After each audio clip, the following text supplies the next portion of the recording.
Episode की starting में don U U को बेडरूम में ले जाकर सुला देता है। उसके बाद वो बॉक्सिंग की प्रैक्टिस कर रहा होता है और यूयू की बातों को सोच रहा होता है। वूफन वहाँ आता है और डोंग से कहता है, मैंने मिस मई को जॉब से निकाल दिया है। डोंग कहता है, गांव थोड़े टाइम तक शांत रहेगा, लेकिन उसके बाद वो जरूर कुछ ना कुछ करेगा, इसीलिए हमें उस पर नजर रखनी होगी। आगे गांव एक जगह पर बैठकर फिशिंग कर रहा होता है और उसने वहीं मिस्टर एन को भी मिलने के लिए बुलाया था। मिस्टर एन वहाँ आते हैं और गांव से कहते हैं, तुम्हारे पास सिर्फ 15 मिनट है। गांव कहता है, तो फिर आप मेरे साथ फिशिंग कीजिए। गांव ने ऑलरेडी मिस्टर एन के लिए फिशिंग रॉड लगा रखी होती है। मिस्टर एन फिशिंग रॉड को देखकर कहते हैं, ये रॉड तो मैंने तुम्हारे डैड को दी थी, मुझे नहीं पता था ये अभी तक यहाँ होगा। गांव कहता है, आप मेरे डैड और यूजेन यानी यूयू के डैड को अच्छे से जानते थे। मिस्टर एन बताते हैं, ये रोड तुम्हारे डैड को मैंने और यूजन ने दी थी। गांव कहता है, ये रोड सिर्फ 2 ही बार यूज हुई है।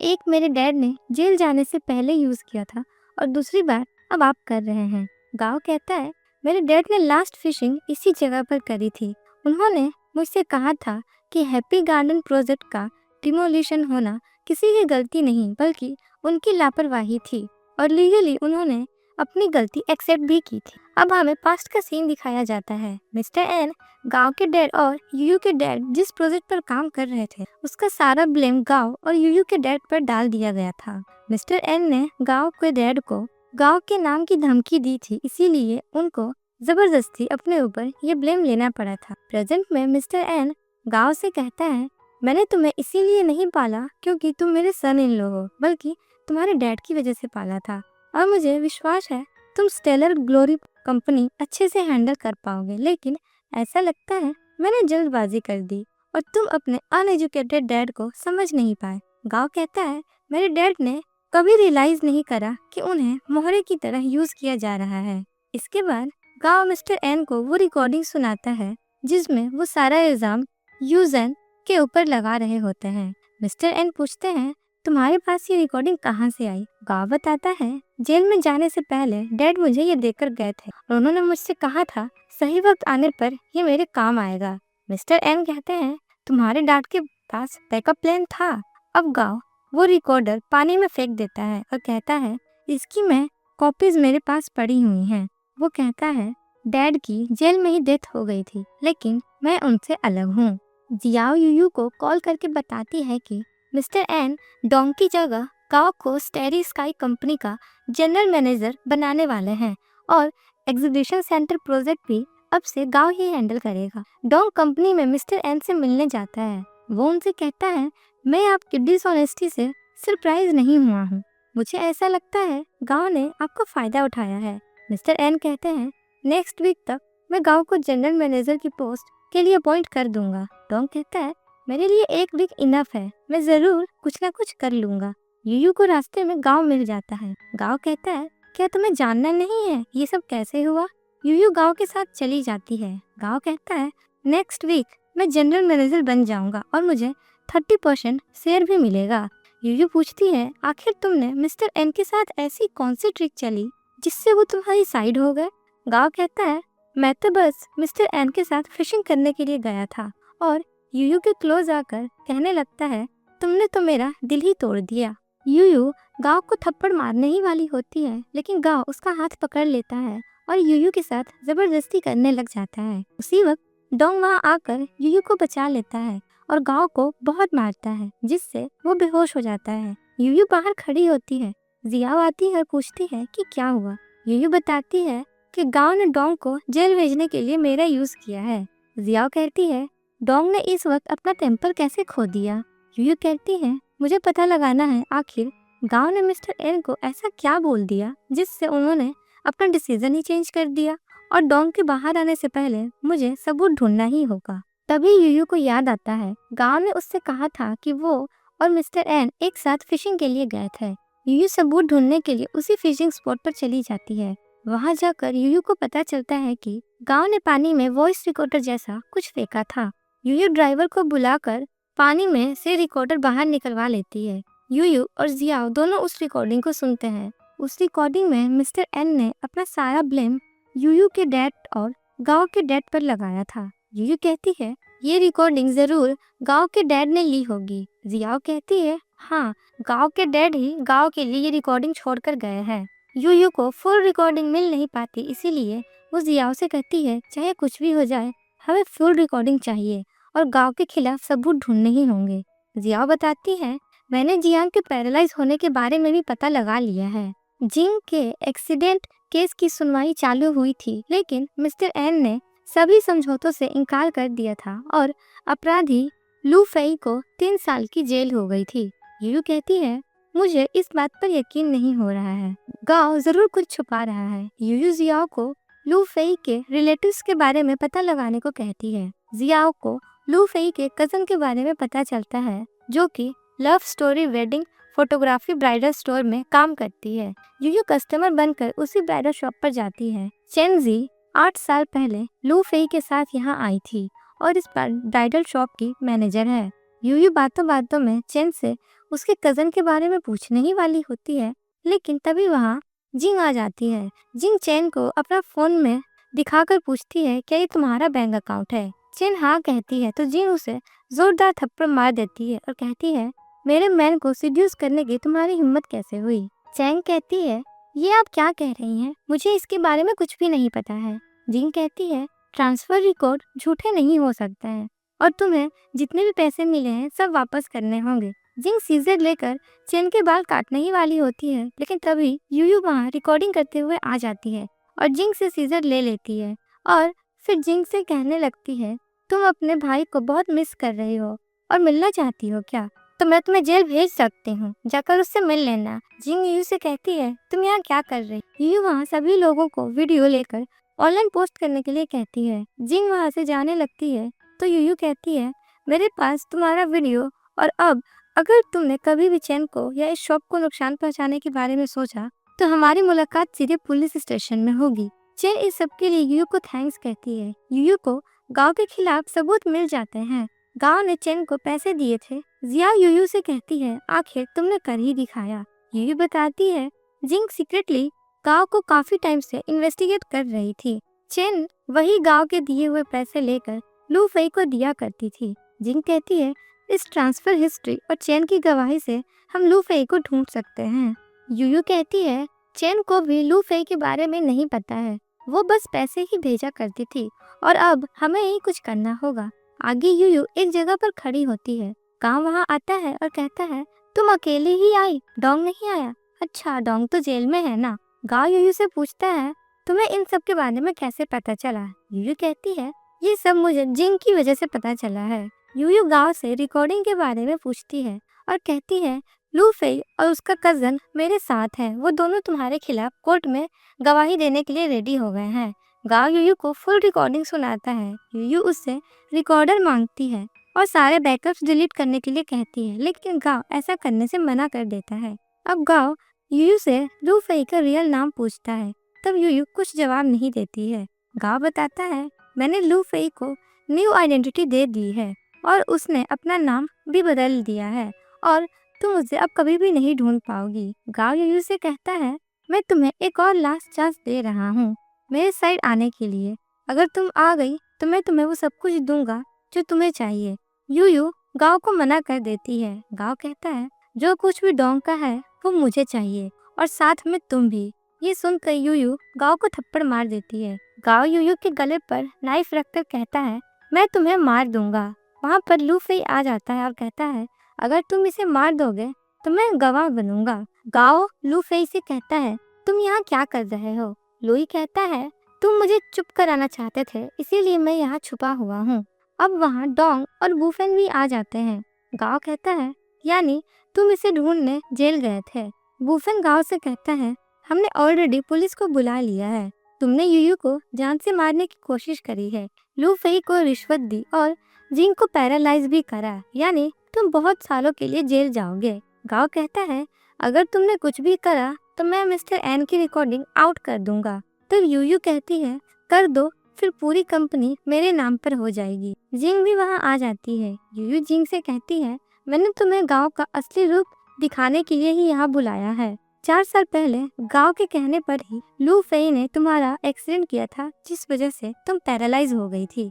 लेकिन जिंग अभी भी गांव का ही साइड ले रही होती है। गांव कैसे भी करके यूयू को पकड़ लेता है और बेहोश करके उसे अपने साथ ले जाता है। डोंग गांव की गाड़ी का पीछा करता है। गांव यूयू को एक सुनसान जगह पर पकड़कर बांध देता है। गांव यूयू से कहता है, मेरे आदमी मुझे लेने आ रहे हैं और डोंग मुझे कभी ढूंढ नहीं पाएगा और अब तुम भी हमेशा मेरे साथ ही रहोगी। गांव गेट पर लॉक लगा देता है। डोंग भी उसी जगह आता है। यूयू डोंग से कहती है, जल्दी पुलिस को कॉल करो, गांव यहाँ से निकलना नहीं चाहिए। गांव के पास कॉल आता है तो वो साइड में बात करने के लिए चला जाता है। तभी वहाँ कोई आकर उस जगह पर केरोसिन डालकर भाग जाता है और आग लगा देता है। यूयू और गांव दोनों ही बेहोश हो जाते हैं। डोंग लॉक तोड़ करके यूयू को बाहर लेकर आता है, लेकिन खुद भी वहीं पर बेहोश हो जाता है। उसके बाद हमें पास्ट का सीन दिखाया जाता है। डोंग बचपन में अपनी मॉम से बहुत प्यार किया करता था, लेकिन उसकी मॉम को कैंसर हो जाता है और उनकी डेथ हो जाती है। डोंग समुंदर में अपनी मॉम की ऐशेज को बहा रहा होता है और कहता है, मैं जल्दी ही आपके पास आ जाऊंगा। उसी वक्त वहाँ एक लड़की डोंग से आकर कहती है, क्या तुम मेरी हेल्प कर सकते हो?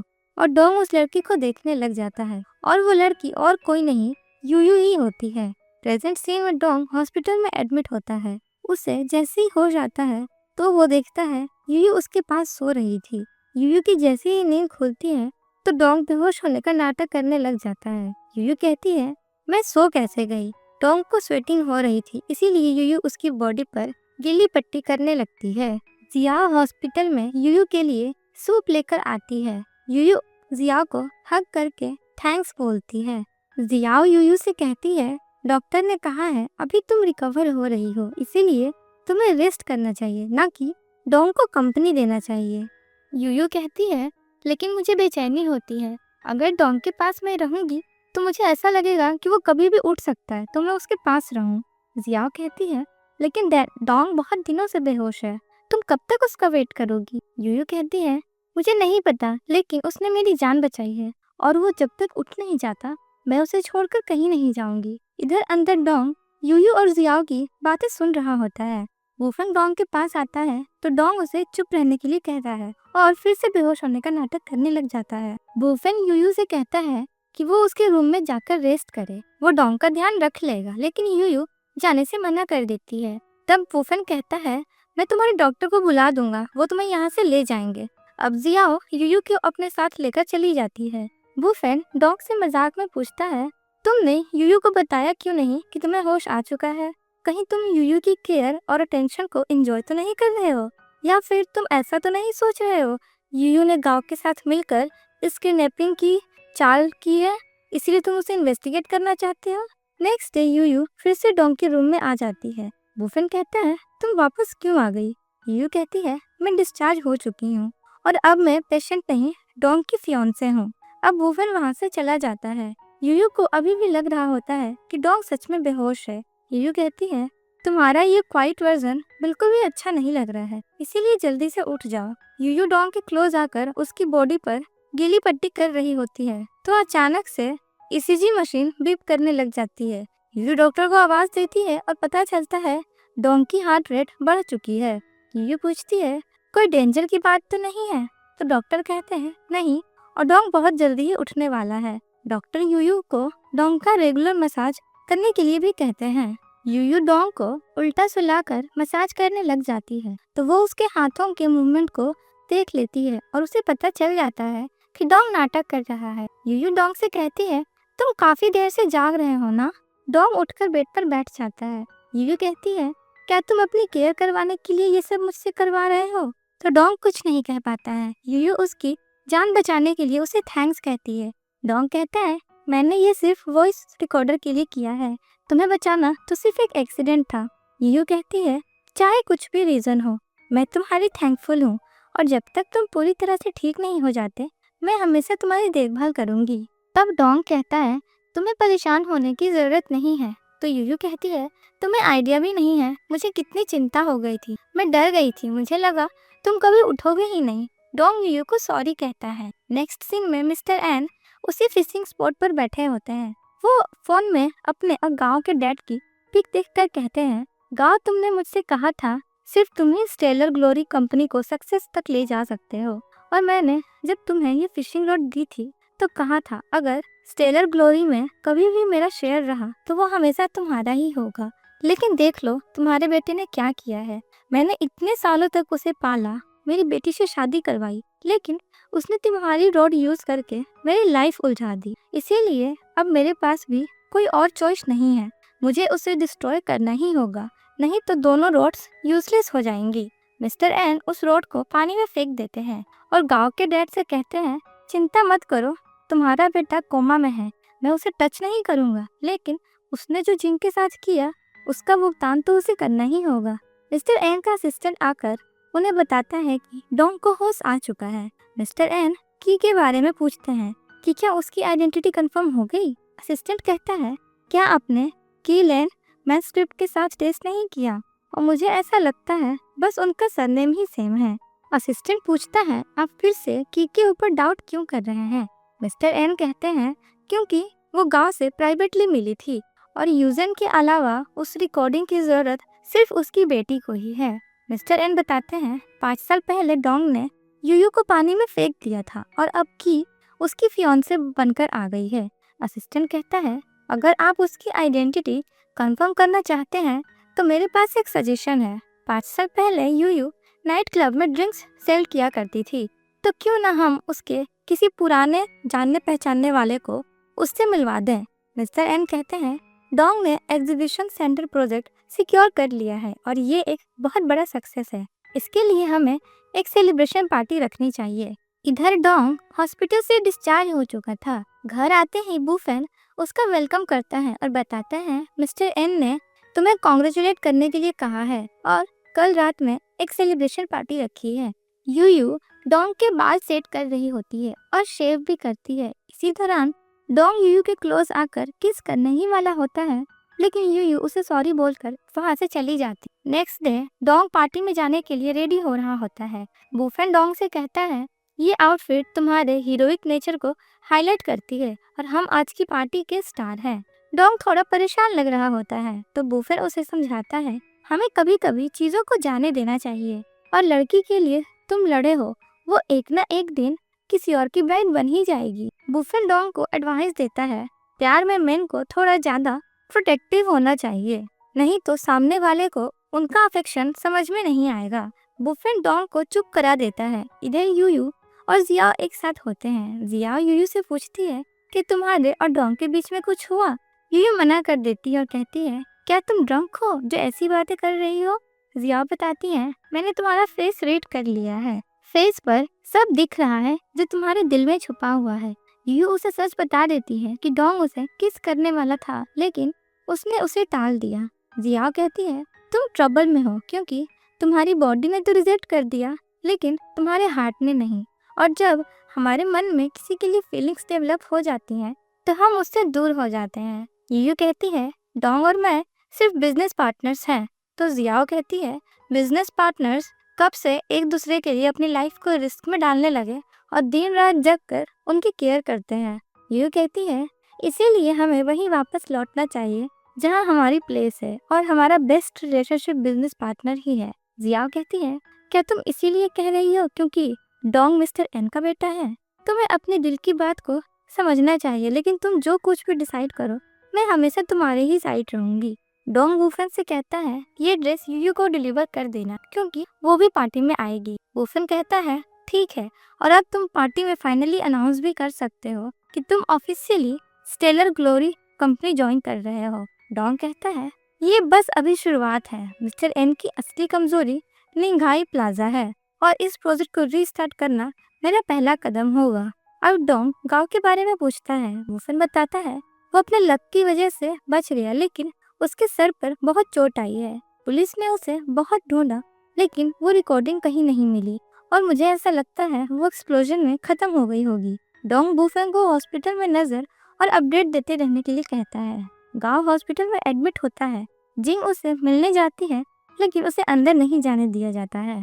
जिंग गांव को बाहर से ही देखकर इमोशनल होती है और उसे गांव के साथ बिताए हुए पल याद आते हैं। घर आने के बाद जिंग अपने आप से कह रही होती है, मुझे पता है गांव, तुम मुझसे बिना प्रॉमिस किए नहीं जा सकते हो।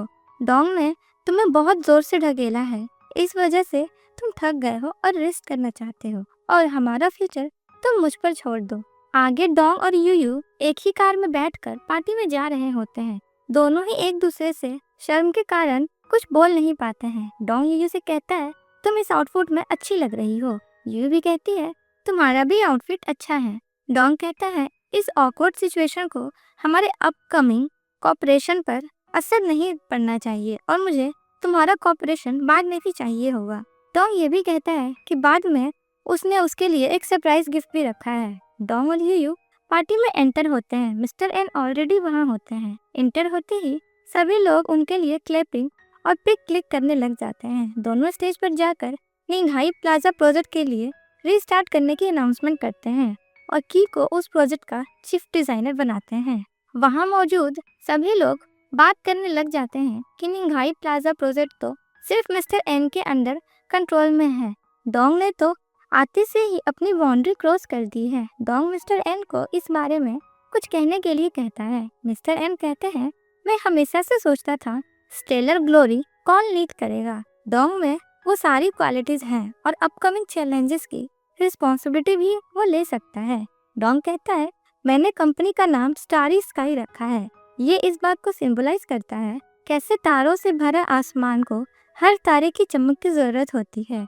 डोंग बताता है कि मैं सारे एसेट अपने नाम पर इन्वेस्ट कर रहा हूँ और स्टारी स्काई को निंघाई प्लाजा के प्रोजेक्ट में और ये इंश्योर करता हूँ कि विद इन 2 months में इस फिर से ट्रैक पर आ जाएगा। मिस्टर एन कहते हैं, स्टेलर ग्लोरी मेरी पर्सनल टेरिटरी नहीं है, इसीलिए कोई भी डिसीजन ले सकता है। मिस्टर डोंग से कहते हैं, तुम्हें इस प्लान के साथ बोर्ड को कन्विंस करना होगा। स्टेज से नीचे आने के बाद यूयू डोंग से कहती है, मेरे लिए ये अब तक का सबसे बेस्ट गिफ्ट है। डोंग दूसरे एम्प्लॉय के साथ प्रोजेक्ट डिस्कस करने चला जाता है। यूयू अकेले खड़ी होती है तो मिस्टर एन उसके पास आकर उसे ड्रिंक ऑफर करते हैं। यूयू कहती है, ये वाइन थोड़ी अलग लग रही है। मिस्टर एन बताते हैं, इसका नाम रिजरेक्शन नंबर 2 है। यूयू उस ड्रिंक को टेस्ट करती है। मिस्टर एन कहते हैं, एक लड़की भी यहाँ पर है जो आकर तुम्हें इस ड्रिंक के बारे में एक्सप्लेन कर सकती है। मिस्टर एन उस लड़की को बुलाते हैं। उसे देखकर यूयू को कुछ पास्ट के सीन याद आने लगते हैं। पास्ट में जब यूयू और जियाओ नाइट क्लब में ड्रिंक सेल किया करती थी तो वो लड़की यूयू से आकर पूछती है, क्या इस मंथ कोई ड्रिंक सेल हुई है? अगर नहीं हुई तो मैं तुम्हें पैसे कैसे दूंगी? वो उन्हें ये भी कहती है कि क्या कस्टमर के हाथ और शोल्डर टच करने से तुम्हारी जान चली जाएगी और तुम्हें डिडक्शन के पैसे शेयर करने होंगे। प्रेजेंट में हम देखते हैं कि उस लड़की का नाम बारबी होता है। मिस्टर मैन उसे यूयू से इंट्रोड्यूस करवाते हैं और कहते हैं, ये मेरी फ्यूचर डॉटर इन लॉ की है। पार्टी में मिस्टर एन की नज़र मिस रुआन यानी यूयू के आंटी रुआन पर पड़ती है।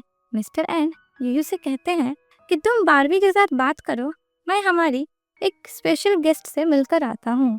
मिस्टर एन रुआन से पूछते हैं, तुम यहाँ कैसे?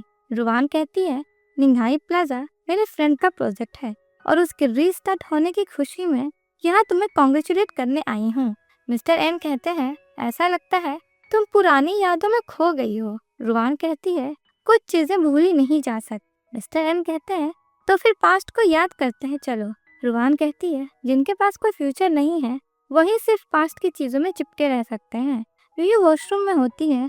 रुआन उसके पास जाती है। यूयू रुआन से कहती है, मैं गलत थी। रुआन यूयू का हक करके कहती है, तुमने इन दिनों काफी सफर किया है, तुम्हें भी अपनी मॉम की तरह सारी चीजें अपने ऊपर लेने की आदत हो गई है। रुआन कहती है, मैंने तुमसे कहा था ना तुम अपना टाइम अब रोड में बिताओ।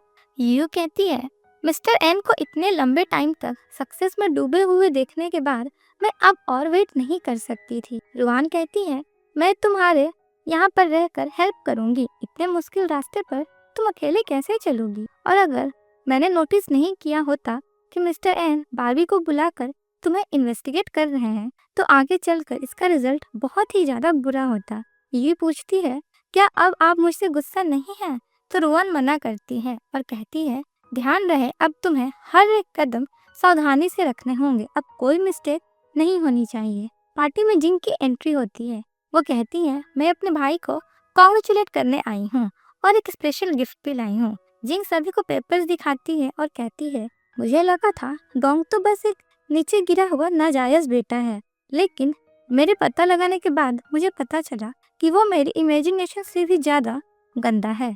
मिस्टर एन अपने असिस्टेंट को इशारा करके जिंग को वहाँ से ले जाने के लिए कहते हैं। असिस्टेंट कहता है जिंग की तबीयत ठीक नहीं है और वो थोड़ी इमोशनल भी है। असिस्टेंट जिंग को वहाँ से ले जाने की कोशिश करता है तो वो कहती है मैं नहीं जाऊंगी और नीचे गिर जाती है। सभी मीडिया वाले उसके पिक्स क्लिक करने लग जाते हैं। जिंग कहती है मुझे समझ नहीं आ रहा है, मैं मेरे डैड की फेवरेट हूँ, फिर वो तुम्हारी इतनी केयर क्यों करते हैं। जिंग कहती है अब मुझे पता चल गया तुम बिल्कुल अपनी मॉम की तरह हो, तुम बिना किसी टेंशन के ऊपर चढ़ने के लिए कुछ भी कर सकते हो। असिस्टेंट जिंग को फिर से बाहर ले जाने की कोशिश करता है तो जिंग कहती है मुझे टच मत करना और उसके हाथ पर काट लेती है। जिंग सभी के सामने एक क्लिप स्टार्ट करती है। उस क्लिप में एक लेडी किसी से डोंकी मॉम के बारे में पूछ रही होती है। वो उन्हें बताती है कि डोंकी मॉम हमारे विलेज की हैं। लेडी पूछती है तो फिर क्या आप डोंक के डैड मिस्टर एन को जानते हैं। वो कहती है हमने उन्हें टीवी पर देखा है, वो बहुत रिच मैन है। लेडी कहती है वो निंघाई का बहुत बड़ा और फेमस एंटरप्रेन्योर है। फिर वो उनसे पूछती है फिर डोंकी मॉम की इलनेस की वजह से विलेज में ही डेथ कैसे हो गई। वो बताते हैं कि उसने खुद ही ये सब झेला है। उस बेचारे लड़के को उसकी मॉम का श्राप मिला था। उसने सोचा वो अपने फेस का यूज करके सोशल लेडर चढ़ने के लिए यूज कर सकती है, इसीलिए वो एक रिच मैन से मिली, उसे सीड्यूस करा और प्रेग्नेंट हो गई और उसकी मॉम ने उसका फायदा उठाने के लिए उस पर मुकदमा करने की धमकी भी दी थी। जिंग सभी से कहती अब तो आपने देख ही लिया होगा, डोंग एक चालबाज और हार्टलेस औरत का बेटा है और मैं झूठ नहीं बोल रही थी। इस वीडियो से ही साबित होता है और उसे कंपनी का जनरल मैनेजर बनने का कोई हक भी नहीं है। ये जल्दी से जाकर पूरी पार्टी की लाइट ऑफ कर देती है। आगे डोंग अकेला खड़ा होता है। उसे पास्ट का सीन याद आता है। जब वो छोटा था तो एक बार मिस्टर एन के पैसे लेकर आ गया था। उसकी मॉम उसे बहुत डांटती है और कहती है हमने उनसे सारे रिश्ते खत्म कर दिए हैं, मैं मरना पसंद करूंगी लेकिन उसका एक भी पैसा नहीं लूंगी और याद रहे तुम्हारा सरनेम की है, एन नहीं। प्रेजेंट में रुआन डोंग के पास आती है और कहती है mister N public relation matter handle कर रहा है, तो फिर तुम यहाँ क्यों छुपे हुए हो। डोंग कहता है ऐसा लगता है ये बहुत सक्सेसफुल नहीं था। रुआन कहती है कुछ चीजों से बचा नहीं जा सकता है, जैसे कि तुम्हारी फैमिली बैकग्राउंड, तुम मिस्टर एन के ब्लड को शेयर करते हो, तुम्हारा भी एक पास्ट है और मुझे पता है 5 साल पहले तुमने एक फिशरमैन को भेजकर यूयू की जान बचाई थी। तुम्हारी मिस्टेक की वजह से तुम और यूयू डेंजर में हो। क्या तुम्हारी फीलिंग्स ने तुम्हारे डिसीजन को जज करा है। रुआन कहती है यूयू बहुत रिस्क के साथ आगे बढ़ रही है, मैं उसे प्रोटेक्ट करूंगी और किसी को भी उसके पास नहीं आने दूंगी, जैसे कि तुम, क्योंकि तुम्हारे पास चीजें बदलने के लिए अभी भी मौका है लेकिन उसके पास नहीं है और वो हार बर्दाश्त नहीं कर पाएगी। इसीलिए मैं नहीं चाहती हूँ कि डोंग का फ्यूचर किसी भी तरह से तुम्हारे फ्यूचर से उलझ कर। और फिर रुआन वहाँ से चली जाती है। डोंग अपने घर के एक रूम में जाता है जहाँ उसने सारे यूयू के फोटोज लगा रखे थे। डोंग को पास्ट का सीन याद आता है। उस दिन यूयू उसे हेल्प मांगने आई थी। वो डोंग से कहती है मुझे मेरा म्यूजिक बॉक्स मिल नहीं रहा है, क्या तुम उसे ढूंढने में मेरी हेल्प करोगे। डोंग उसे उसका म्यूजिक बॉक्स ढूंढ कर दे देता है लेकिन वो टूट गया था। यूयू कहती है ये मेरे डैड ने मुझे गिफ्ट करा था, तुमने इसे तोड़ दिया, अब तुम्हें ही ये ठीक करके देना होगा। डोंग यूयू से सॉरी कहता है तो यूयू कहती है तुमने इसे ढूंढा है इसीलिए मैं तुम्हें माफ कर देती हूँ, लेकिन तुम्हें मुझे प्रॉमिस करना होगा कि तुम मुझे कुछ दोगे। यूयू कहती है मैंने सोचा नहीं है, तुम बताओ तुम किस चीज में अच्छे हो। डोंग कहता है मैं पियानो प्ले कर सकता हूँ। यूयू उसे एक सॉन्ग सिखाने के लिए कहती है और बताती है मैं अपने डैड को ये बर्थडे में गिफ्ट करूंगी और वो दोनों प्रॉमिस कर लेते हैं। इसके बाद डोंग यूयू को पियानो बजाना सिखाता है। यूयू कहती है आज ही मुझे सिटी जाना होगा क्योंकि अब मेरा वेकेशन खत्म हो गया है, मुझे नेक्स्ट समर में सिखाना। यूयू के डैड आ जाते हैं। यूयू वो म्यूजिक बॉक्स लेकर चली जाती है और जाते हुए डोंग से कहती है अब हम नेक्स्ट ईयर मिलेंगे। यूयू अपना बैग वहीं भूलकर चली जाती है। डोंग उसके बैग में देखता है कि यूयू ऑलरेडी पियानो में फर्स्ट प्राइज ले चुकी है। प्रेजेंट में डोंग उसी म्यूजिक बॉक्स को देखकर इमोशनल होता है। नेक्स्ट सीन में जिंग जैसे ही घर आती है तो मिस्टर एन उसे थप्पड़ मार देते हैं। जिंग कहती है आपने मुझे कभी नहीं मारा था और अब आप मुझे अपने नाजायज बेटे के लिए मार रहे थे। मिस्टर एन कहते हैं मुझे पहले ही तुम्हें सुधार देना चाहिए था, वरना तुम आज ऐसा नहीं करती। और तुम्हें क्या लगता है गांव तुमसे प्यार करता है? ऐसा बिल्कुल भी नहीं है। वो सिर्फ एन फैमिली के कनेक्शन और स्टेलर ग्लोरी से प्यार करता है, और इसी को पाने के लिए उसने तुम्हारा ऐसा हाल कर दिया, यहाँ तक कि तुम्हें मारने की भी कोशिश करी। जिंग कहती है ये सच नहीं है, ये डोंग और उसके फियांसे ने झूठ कहा है गाँव में, क्योंकि उसने मुझसे कहा था कि वर्ल्ड में उसके लिए सिर्फ मैं ही इम्पोर्टेंट हूँ। आपको समझने में गलत फहमी हुई है। मिस्टर एन कहते हैं मैं सच में गलत था। मेरी गलती ये थी कि मैंने तुम्हारे साथ कुछ ज्यादा ही सॉफ्ट हार्टेड बिहेव किया। गांव ने सालों तक तुम्हारे दिमाग में जहर भर दिया है। डोंग अगर आज इन्वेस्टिगेट नहीं करता तो मैं अभी तक अंधेरे में ही रहता। इसके बाद मिस्टर एन गाओ और लू फेई की प्राइवेट तबूत के रूप में जिंग को दिखाते हैं, जिसमें वो लोग जिंग के खिलाफ साजिश रच रहे थे। मिस्टर एन असिस्टेंट को ये कहकर चले जाते हैं कि जिंग पर नजर रखना, ये कभी बाहर नहीं जानी चाहिए। जिंग को गुस्सा आता है और वो चैट्स वॉल को फाड़ कर रोने लगती है। नेक्स्ट डे वेडिंग स्टोर में एक वर्कर चेन को उस पार्टी वाली वीडियो दिखाता है और बताता है कि जिंग ने पब्लिकली क्लेम करा है कि डोंग की मॉम खुद मिस्टर एन के पास गई, और जब उसने रिजेक्ट कर दिया वो उन पर रेप केस का इल्जाम लगा दी। वर्कर ये भी बताता है कि गांव अभी अंडर पुलिस इन्वेस्टिगेशन में है और हॉस्पिटल में एडमिट है। जिंग वहाँ आ जाती है और कहती है मैं यहाँ वेडिंग ड्रेस ट्राई करने के लिए आई हूँ। चेंग जिंग को फिटिंग रूम में ले जाती है। यूयू डोंग को ढूंढते हुए उसके घर आती है, लेकिन वो वहाँ भी नहीं होता है। डोंग वूफेन को कॉल करके पूछती है, लेकिन उसे भी डोंग के बारे में कुछ पता नहीं होता है। चेन यूयू को कॉल करके कहती है कि मुझे आपको कुछ बताना है। इधर हम देखते हैं कि जिंग अपनी वेडिंग ड्रेस पहनकर टेरेस पर होती है। जिंग को पास्ट याद आता है जब उसका एक्सीडेंट हो गया था और डॉक्टर ने कहा था कि अब जिंग को अपनी पूरी लाइफ व्हील चेयर पर ही बितानी होगी। तो मिस्टर एन इस बात को बर्दाश्त नहीं कर पाए थे। जिंग को इस बात पर बिल्कुल बिलीव नहीं होता है कि वो अब चल नहीं सकती है। वो चलने का कोशिश करती है लेकिन बेड से गिर जाती है। घर आने के बाद जिंग अपने पैरों को मार रही होती है तो गाओ उसके पास आता है और गुस्से में विंडो तोड़ देता है। कहता है चाहे जो हो जाए मैं हमेशा तुम्हारे साथ रहूंगा। जिंग गाओ को कहती है तुम यहाँ से चले जाओ, मुझे तुम्हारी जरूरत नहीं है। उस वक्त गाओ जिंग को काम डाउन करता है और उसे आई लव यू कहता है। प्रेजेंट में जिंग कहती है गाओ तुमने एक बार मुझे अंधेरे में रोशनी की किरण दी थी। मुझे लगा था मेरी उदासी भरे जीवन में तुम एक नई होप हो, लेकिन फिर भी वो तुम ही थे जिसने मुझे अंधेरे में डाल दिया। मैं बहुत बेवकूफ थी और पूरा वर्ल्ड मुझ पर हंस रहा होगा, इसीलिए मेरे अब जीने का कोई मतलब नहीं है। यूयू वहाँ आती है और जिंग से कहती है क्या किसी ऐसे पर्सन के लिए मरना सच में वर्थ इट है जिसने कभी तुमसे प्यार ही नहीं किया? जिंग पूछती है तुम यहाँ क्या कर रही हो? यूयू कहती है तुम्हें सेल्फ डिस्ट्रक्ट करते हुए देखने के लिए आई हूँ। जिंग यूयू को यहाँ से चले जाने के लिए कहती है तो यूयू कहती है किसी को मिसजज करना तुम्हारा फॉल्ट नहीं था, वो एक झूठा इंसान है, इसीलिए गांव की वजह से तुम अपने आप को पनिश क्यों कर रही हो? और अगर तुम खुद अपने आप से प्यार नहीं करती हो तो किसी दूसरे से कैसे एक्सपेक्ट कर सकती हो? जिंग कहती है मुझे मरने दो।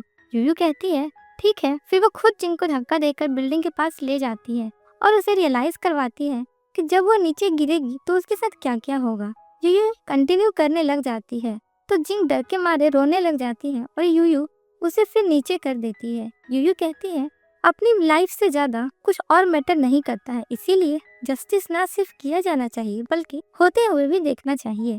वहाँ तेज बारिश होने वाली होती है, इसीलिए यूयू जिंग को अम्ब्रेला देती है और कहती है तुम्हें अब अपना अम्ब्रेला खुद ही पकड़ना होगा और अब दूसरों को अपने ऊपर नजर डालने भी मत देना। जिंग अम्ब्रेला पकड़ लेती है और यूयू वहाँ से चली जाती है। यूयू को जाते वक्त बुफे का कॉल आता है और उसे पता चलता है कि डोंग ग्रेवयार्ड पर है।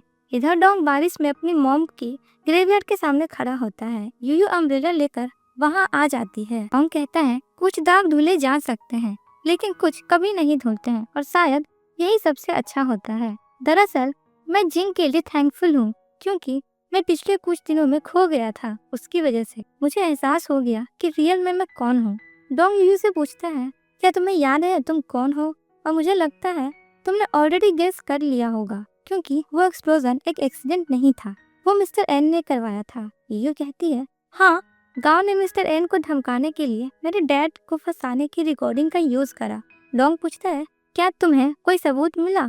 यूयू कहती है क्योंकि पहले तुम कोमा में चले गए थे और फिर वो पार्टी का दिन तुम्हें बता नहीं पाई। डोंग कहता है लगता है हम दोनों ही अपने ओरिजिनल रास्ते से भटक गए हैं और अब हमें वहाँ जाने का टाइम आ गया है जहाँ से हम बिलोंग करते हैं। डोंग इमोशनल होकर कहता है, जब मैं जेल में था तो तुमने रिस्क लेकर गांव के बारे में पता लगाया कि वो जिंक को यूज कर रहा है और तुमने उसके साथ डील भी करी क्योंकि यूयू ऐसी ही है और तुम्हारे डैड को भी मिस्टर एन की वजह से ही जेल हुई थी और तुम्हारी मॉम की डेथ भी उनकी वजह से ही हुई और मैंने तुम्हें पानी में भी फेंका था जिस वजह से तुम अपनी रियल आइडेंटिटी लेकर जी नहीं सकती। डोंग कहता है, तुम्हारे डैड, मॉम और तुम्हारे लिए मिस्टर एन को हमें गलत साबित करना ही होगा। यूयू कहती है, मैं समझ गई। और ये पार्ट हमारा यहीं पर खत्म होता है। मिलते हैं नेक्स्ट पार्ट में। अगर आपको हमारी एक्सप्लेनेशन अच्छी लगी हो तो चैनल को सब्सक्राइब करें, वीडियो को लाइक करें और शेयर तो ज़रूर करें। Thanks for watching.